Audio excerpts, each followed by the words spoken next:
বাড়িতে 4টা 5টা করে হাঁটুয়া রাখুন, ধার দিন এখন থেকে পর্যন্ত আমরা বিএসএফ পাঠানো পর্যন্ত নিজেদেরকে সুরক্ষা রাখতে হবে। তো আমরা বিএসএফ পাঠাবো না,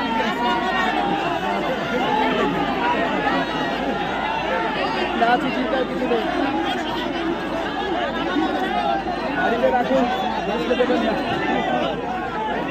ওদের কাটতে পারে না, আপনাদের কাটতে আসে কেন? হ্যাঁ,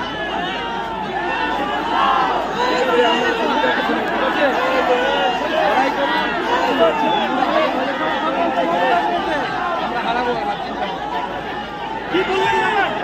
কি বললেন এই সাধারণ মানুষ কি বললেন? এখন এদেরকে বললাম যে পুলিশ যেহেতু কিছু করছে না, আমাদের নিজের আত্মরক্ষার ব্যবস্থা নিজেদেরকে করতে হবে। অন্ততপক্ষে বিএসএফ আসা পর্যন্ত যেন নিজের বাড়ি ঘর ইজ্জতটা যেন বাঁচাতে পারে। আপনি বললেন আদালতে যাবেন, স্বরাষ্ট্রমন্ত্রী আদালতে যাব, আদালতে গিয়ে আমরা বলবো যে যাদের বাড়িঘর ভেঙে দেওয়া হয়েছে তাদেরকে যেন ক্ষতিপূরণ দেওয়া হয়। আর আমাদের সরকার এলে পরে যারা দাঙ্গা করেছে, যারা বাড়িঘর ভেঙেছে তাদের ছবি নিয়ে তাদের বাড়িঘর বিক্রি করে তারপর তাদের টাকা দেবে। অর্থাৎ যারা দাঙ্গা করবে তাদের বাড়িঘর বিক্রি হবে, নিলাম হবে, এবং সেই টাকা থেকে যাদের বাড়িঘর ভাঙা হয়েছে তাদেরকে ক্ষতিপূরণ দেওয়া হবে। সেই ব্যবস্থা বিজেপির সরকার এলে হবে।